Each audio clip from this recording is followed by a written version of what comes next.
Om Namo Bhagavate Vasudevaya. Om Namo Bhagavate Vasudevaya. Om Namo Bhagavate Vasudevaya.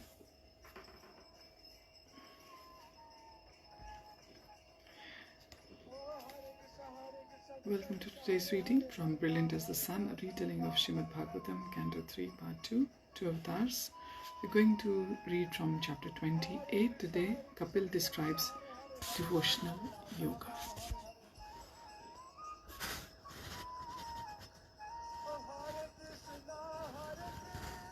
And we're also going to see the beginning of the Rajbhogya Aarti from ISKCON Vrindavan, Shri Krishna Balaram Temple.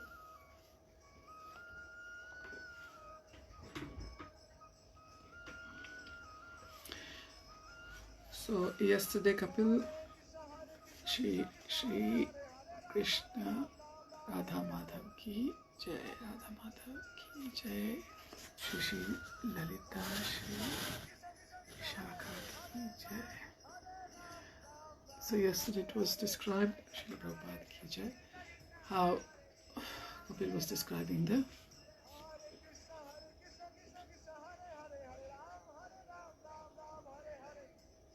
material nature to Mother Devahuti. And today Kapil describes the process of Ashtang Yoga, which culminates in realizing the Supersoul in the heart, of whom he gives an elaborate description. Shri Gauranitai ki Jai.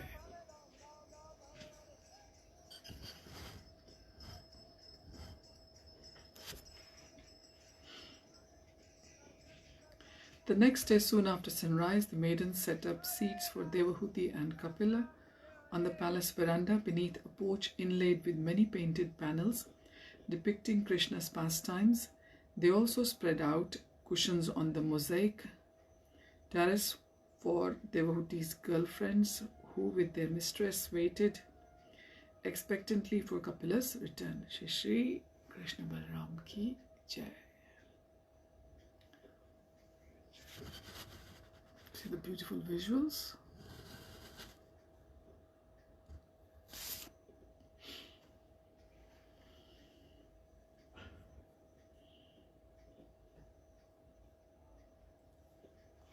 Not far off, they saw a group of Brahmins performing a fire sacrifice. Soon they saw Kapila approaching, a broad smile lighting up his face as he spotted them eagerly waiting to greet him. When they were all once more settled, Devahuti expressed her desire to understand more about how to visualize the absolute truth which her son had earlier mentioned. Verse 1. Kapila said, "My dear mother, I shall explain the process of Ashtang Yoga, the aim of which is to concentrate the mind on Vishnu. Its 8 limbs are Yama, Niyama, Asana, Pranayam, Pratyahar, Dharana, Dhyana and Samadhi. By this practice you will become joyful and make further progress towards realizing the Absolute. Since I will explain Yama and Niyama, Yama means proscriptions and Niyama means prescribed duties.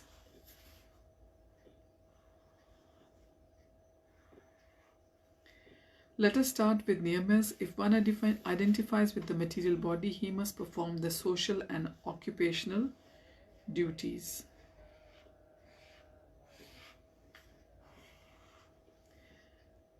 Prescribed in scripture and avoid doing other duties. One should be content with whatever comes without excessive work. He should find a self-realized spiritual master, surrender to and inquire from him about the spiritual knowledge and practices. One should only engage in religious practices which lead to self-realization and not those aimed at material progress. Also, one must eat frugally and live in a secluded place free of disturbance." Verses 4 and 5. Now I shall explain Yama. This includes non-violence, truthfulness, refraining from stealing, accepting the bare necessities of life, celibacy, austerity, cleanliness, study of authorized Vedic scriptures, worshipping the Lord's personal form, observing silence, or in other words, not discussing anything not related to spiritual life. Then one must practice asana, sitting postures, pranayam, breathing practices which regulate the vital air, and pratyahar, withdrawing the mind from the sense objects. All these practices help steady the mind so it can focus on the supersoul within the heart. Verse 6, yogis then practice dharana or concentration. Usually they focus the mind on the 6 vital airs circulating in the body.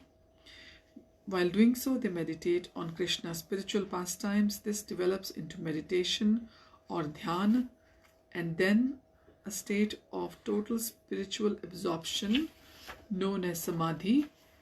Somehow or other, the unbridled mind, which is attracted to sense enjoyment, must be trained to become absorbed in Krishna. The Ashtang Yoga process achieves this by the methods I have just mentioned.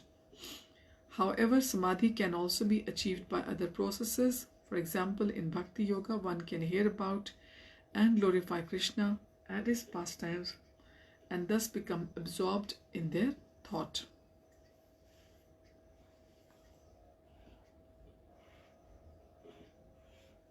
Devahuti was curious to learn more about the Ashtang process. Verses 8 to 10, Kapila said, to practice asana,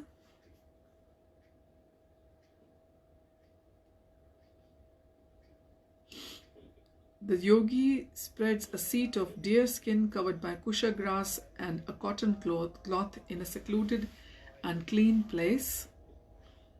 Then he adopts the swastikasana pose, which is the easiest sitting posture, and practices pranayam or the breathing exercise. These are purak, breathing deeply, kumbhak, holding the breath, and rechak is exhaling. He can also reverse this sequence by first exhaling, which is rechak, then holding the breath outside of him, which is kumbhak, and then inhaling, purak. These breathing techniques free the yogi of all mental agitation. Devahuti raised her eyebrows. Mere breathing exercise could calm the minds. Kapila indicated the gold necklaces adorning Devahuti. Do you know this gold was purified of all its original impurities? Devahuti shook her head. In their natural state, gold nuggets are alloyed with other metals. To purify the gold, the nuggets are placed into fires fanned with air to increase the temperature. Pranayam works on the same principle. By utilizing their vital air, yogis can purify their minds of materialistic thoughts. Devahuti still could not understand. Verse 11, Kapila explained, according to Ayurveda, one's physiological condition is maintained by 3 factors: kapha, pitta and vayu, phlegm, bile and air. When these are out of balance, the mind feels disturbed. So this is a very good lesson for all of us, that if our health is not proper, then our mind is bound to feel disturbed. So we have to make sure to balance the 3 doshas in our body of the kapha, pitta and vayu. Pranayam corrects imbalances between them, thereby calming the mind. So that's why so much focus on pranayam these days, along with the simple yoga postures. Practicing dharana or concentration stops the mind from thinking about sinful activities. By pratyahar, one withdraws from worldly association, and by dhyana or meditation on the Lord, one attains transcendence, where he is no longer attracted or repulsed by anything material. Verse 12. Dhyana is possible once the mind is purified of mundane thoughts.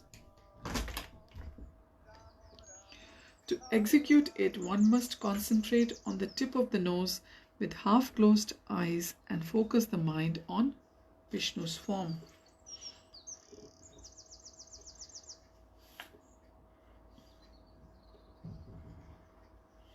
Kapil hesitated, wondering how to describe Vishnu's exquisite beauty. Standing up, he walked over to the edge of the veranda and looked out over pathways, their fragrant blossoms swaying gently in the breeze.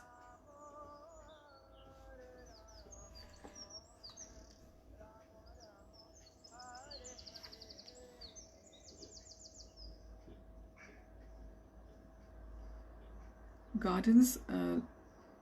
Kapil hesitated, wondering how to describe Vishnu's exquisite beauty. Standing up, he walked over to the edge of the veranda and looked out over the gardens, admiring the view. Tall trees lined in the pathways, their fragrant blossoms swaying gently in the breeze.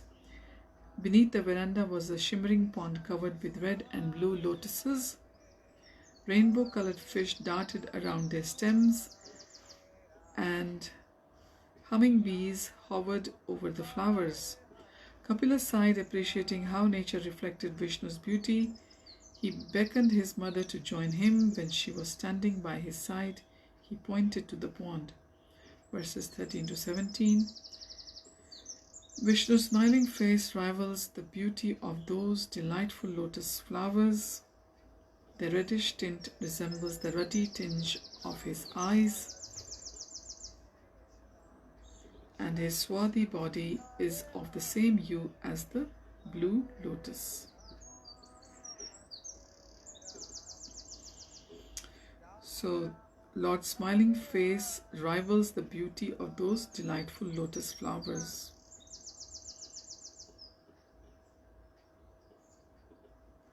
And the color of the blue lotus is compared to the body of the Lord. Swarthy body of the Lord. In his four graceful hands he holds a lotus, a conch, discus, which is Sudarshan Chakra, and a mace, Gada. The saffron yellow filaments of the lotuses resemble the effulgent yellow color of his waistcloth. In the center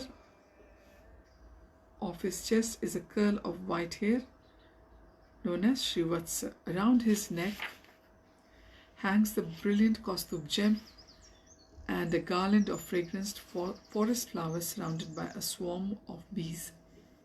He is further adorned with a priceless pearl necklace, a crown, and a pair of armlets, bracelets and anklets. His hips are encircled by a girdle, and he stands serenely on the lotus of his devotees' hearts, gladdening their eyes and minds. Vishnu is eternally youthful and beautiful. He is the Lord of everyone in the universe, and he is ever willing to bless his devotees. Verses 18 to 22. The devotees absorbed in glorifying Vishnu also become glorious. Therefore, Mother, it is recommended that one meditate on Vishnu himself and on his pure devotees. One should continue performing yoga until the mind never wavers even for a moment from his form, because Vishnu's activities are so charming. The yogi becomes absorbed in seeing him with his eternal associate as he walks, talks, or even lies down.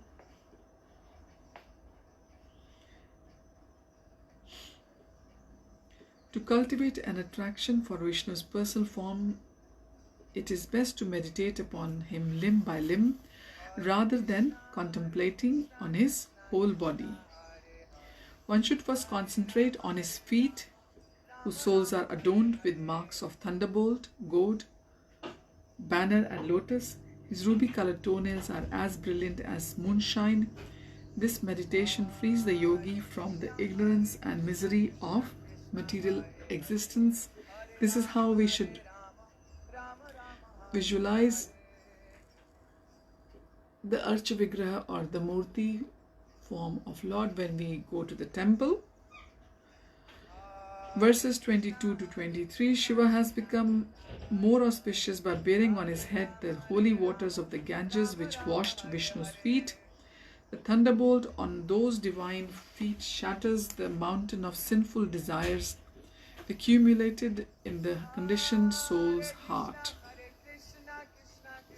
Therefore, one should meditate upon them for a long. So, it's been advised to meditate upon the thunderbolt on the divine feet of the Lord, which shatter the mountain of sinful desires accumulated in our hearts. As one meditates on Vishnu's legs, he should remember the goddess of fortune, Lakshmi, who places those legs on her own thighs. Even the gods worship her to obtain her favor. As Vishnu's consort, she is the mother of Brahma, who was born directly from Lord's body. Despite her exalted position, she is always attentively massaging Vishnu's transcendental legs. So Lakshmi is the mother of Brahma. She is the consort of Vishnu, of course, and Brahma, who was born directly from Lord's body. Verses 24 and 25, the yogi should then meditate on Vishnu's thighs, the source of all energy, which are whitish blue like the linseed flower.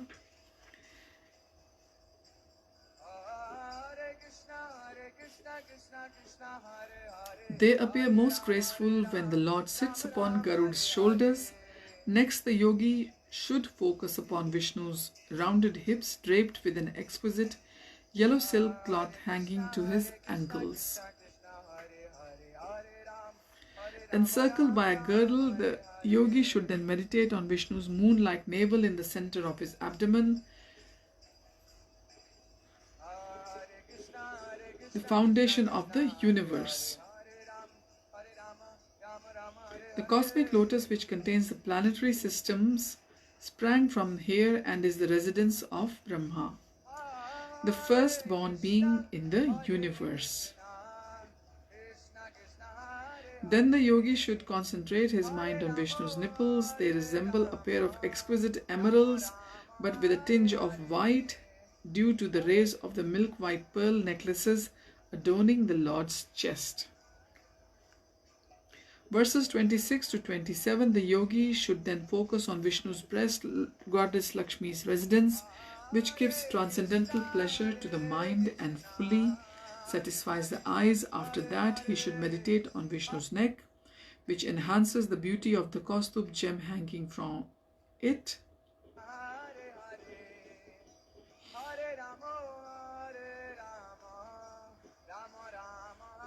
Next, he should meditate upon Vishnu's 4 powerful arms, from which the controlling gods derive their power. He should then concentrate on the ornaments adorning those arms, which always seem freshly polished. When the Lord appeared as Kurma, his turtle incarnation, to help the gods and demons churn the milk ocean, they placed Mount Mandar on his back as their churning rod, and as it revolved, it burnished the Lord's ornaments. After this, one should meditate upon the discus in Vishnu's hand, known as the Sudarshan Chakra. It has a dazzling luster and 1,000 spokes. In another hand, he holds a brilliant white conch, which resembles a swan resting on his reddish palm. Verses 28 to 30, one should then meditate upon Vishnu's club, named Kaumodaki, which is very dear to him. It smashes the demons when they oppose the gods and is thus smeared with their blood. Next, one should focus on the garland around Vishnu's neck, which is surrounded by humming bees.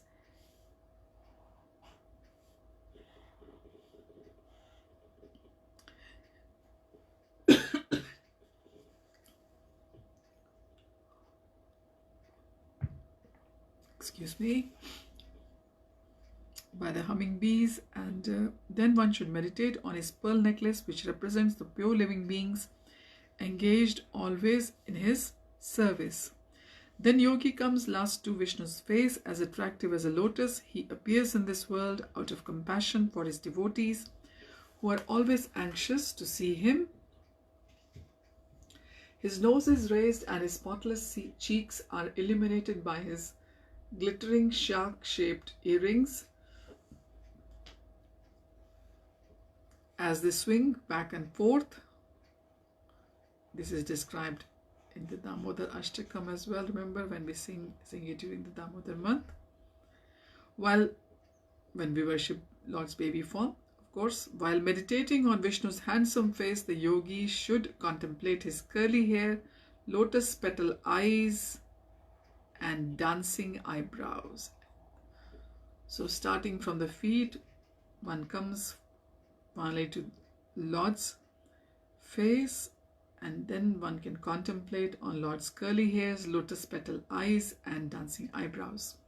Kapila again pointed down to the pond, where a delightful scene unfolded. 2 gleaming fish swarm around a dark blue lotus, which was surrounded by black bees collecting nectar from its yellow filaments. The Lord's charming feature put even this enchanting sight to shame. Verses 31 to 34. By meditating on Vishnu's compassionate glances and his loving smiles, filled with mercy, one's suffering is immediately mitigated. Vishnu's smile is so benevolent that for those who bow to him, it drives away all their grief and tears. The yogi should then meditate on his arched eyebrows. By so doing, he will lose his mundane sex life. Filled with love and affection, the yogi should next deeply contemplate Vishnu's laughter. When Vishnu laughs, he reveals his small teeth resembling jasmine buds, rendered rosy by the luster of his lips. This enchanting vision can be easily contemplated, and it removes the desire to see anything else, because Lord is the most beautiful. No mind is creation. The creation cannot surpass Lord's beauty. By such meditation, the yogi gradually develops pure love for Vishnu. Due to the excessive joy, he experiences ecstatic symptoms such as horripilation and horripilation, and his eyes are bathed in constant tears of love. Kapil explained that the yogi meditates to attract Vishnu's mercy as a fisherman attracts fish with a hook. However, once the Lord graces him with divine love, he needs no longer meditate. At that point, he sees Vishnu always and serves him spontaneously with purified senses. These are the last penultimate verses, 35 to 36. When the material mind is thus cleansed of material desires and thoughts, it ceases to exist, as a lamp is extinguished when the oil runs out. The yogi's pure mind is then united with the Vishnu's mind, and he has no other thought than to satisfy Lord's desires. He ceases to identify with his material situation, becoming transcendental to the material happiness and distress, because the mind has got the higher object to meditate upon. He sees how the pains and pleasures he experiences his relationship with Vishnu. He sees how the pains and pleasures with which he previously identified are due to the false ego produced of ignorance. Achieving his spiritual identity, the perfected yogi no longer has any awareness of how his material body is acting, just as an intoxicated person cannot tell if he is clothed or naked. Devahuti wanted to know why he remained within the material body. Verse 38, Kapil said, the body continues to function until its destined activities are finished. However, once the Yogi is self-realized. Krishna himself takes control of the bodily activities. The yogi merely observes it, acting as one might observe himself in a dream. He does not see either the body or its byproducts such as family members or as having anything to do with him. Devahuti wondered how it was possible for the embodied yogi to dissociate from the body. Kapila said as attachment to body, family and wealth makes people identify with them. Similarly, one identifies with the body due to attachment.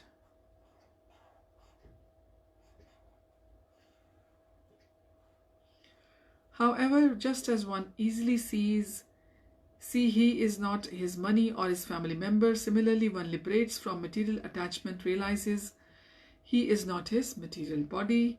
Devahuti had doubts. Obviously, a man is different from his relatives and possessions, since they are visibly distinct from him.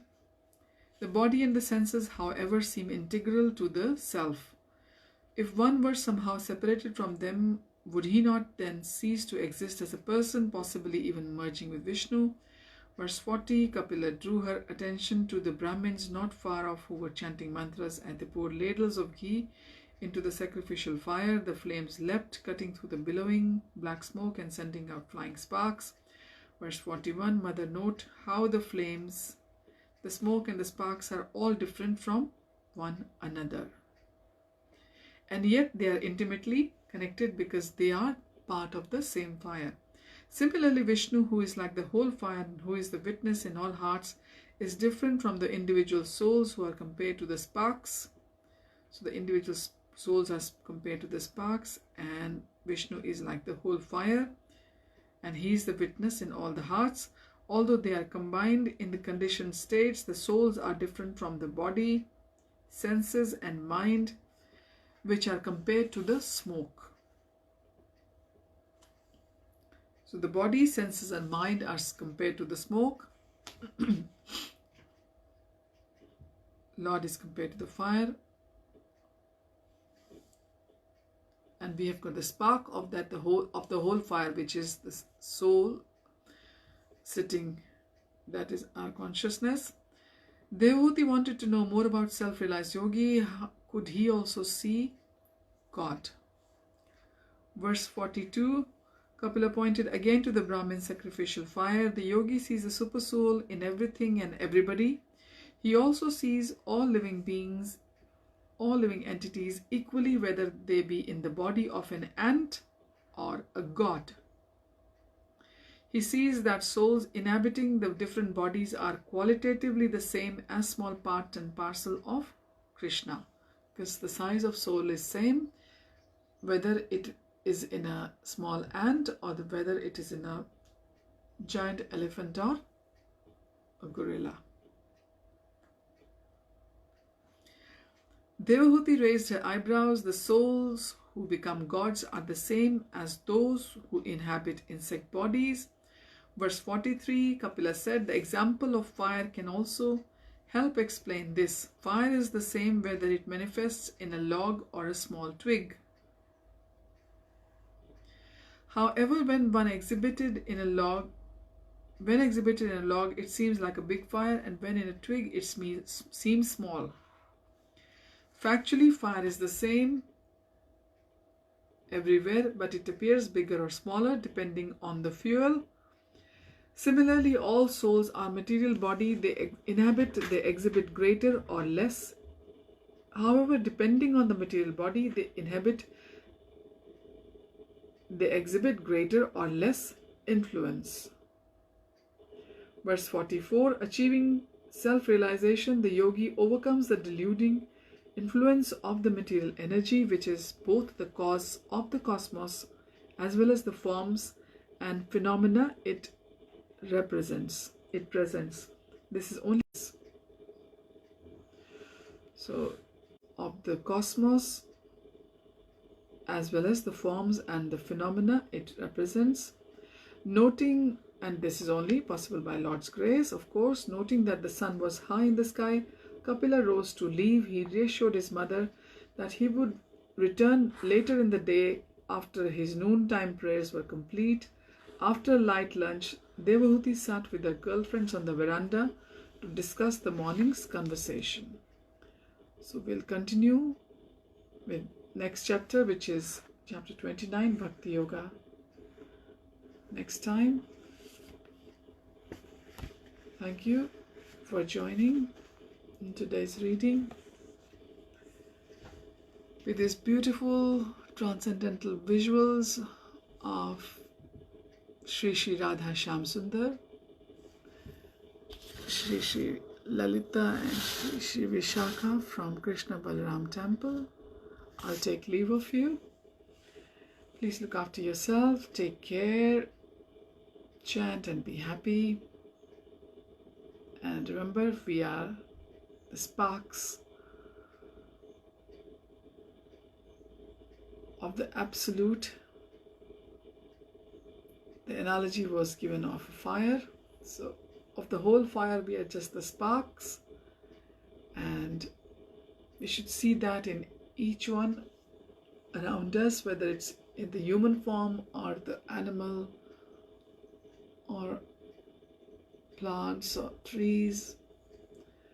Then we can live our lives sublimely and fulfill the purpose of our life and achieve the highest self-realization. Thank you for joining. Hare Om Tat Sat. Hare Krishna.